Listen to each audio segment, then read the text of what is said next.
السلام علیکم۔ آج کی اس ویڈیو میں فائلر بننے کے لیے جن دستاویزات کی ضرورت ہوتی ہے، جن ڈاکومنٹ کی ضرورت ہوتی ہے اس پر بات کریں۔ فائلر بننے کے جو فوائد ہیں اس پر بات کریں گے۔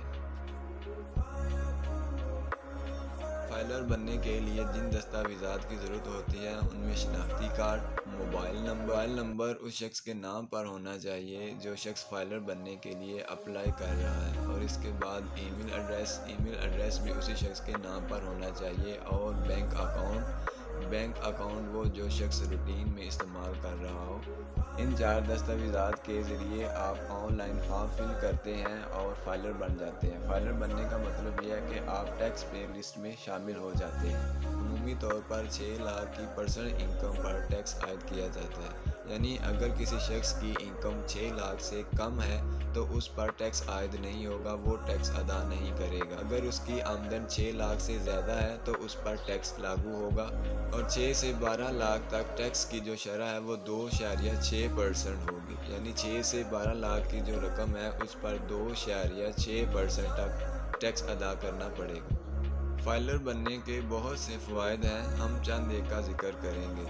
مثلا اگر فائلر 50,000 سے زیادہ کی رقم بینک سے نکلواتا ہے تو اس کو رقم نکلوانے پر 0.3% ٹیکس ادا کرنا ہوتا ہے، اور اسی طرح اگر نان فائلر 50,000 سے زیادہ کی رقم نکلواتا ہے تو اس کو 0.6% ٹیکس ادا کرنا پڑتا ہے۔ فائلر کو نان فائلر کے مقابلے میں نصف ہولڈنگ ٹیکس ادا کرنا پڑتا ہے۔ ود ہولڈنگ سے مراد ایسا ٹیکس ہے، یعنی اگر کسی شخص نے بینک میں رقم رکھی ہے، بینک میں اماؤنٹ ہے اور وہ 1 سال تک اماؤنٹ کو مینٹین رکھتا ہے، 1 سال تک اس کی بینک میں اماؤنٹ جمع رہتی ہے، رقم جمع رہتی ہے، تو جو اس پہ ٹیکس لاگو ہوتا ہے اس کو ود ہولڈنگ ٹیکس کہتے ہیں۔ فائلر کو پے آرڈر یا ڈرافٹ بنانے پر نان فائلر کے مقابلے میں کم چارجز ادا کرنا پڑتے ہیں۔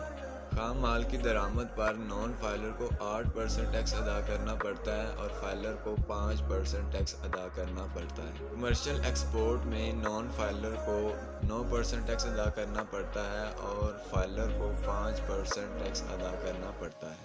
کرائے کی مد میں اگر کسی شخص کو 3 لاکھ تک آمدن ہوتی ہے تو وہ ٹیکس سے ایگزمپٹڈ ہے، یعنی 3 لاکھ پر کرایہ داری کی آمدن پر ٹیکس عائد نہیں ہوتا۔ اگر 3 لاکھ سے 6 لاکھ تک اس کو آمدن ہے، کرایہ داری کے ذریعے اس پراپرٹی سے 3 سے 6 لاکھ تک روپیہ وہ حاصل کر رہا ہے جو اس نے رینٹ پہ دی ہوئی ہے، کرائے پہ دی ہے، تو اس پر 10% ٹیکس لاگو ہوتا ہے۔ اگر کسی شخص کی زرعی آمدن 60,000 سے لے کر 24 لاکھ تک ہے تو اس شخص کو 10% ٹیکس ادا کرنا پڑے گا، اور اگر اس کی آمدن زرعی آمدن 24 لاکھ سے 48 لاکھ تک ہے تو اس کو 15% ٹیکس ادا کرنا پڑے گا۔ کمپنی کے منافع پر کسی بھی کاروبار کے منافع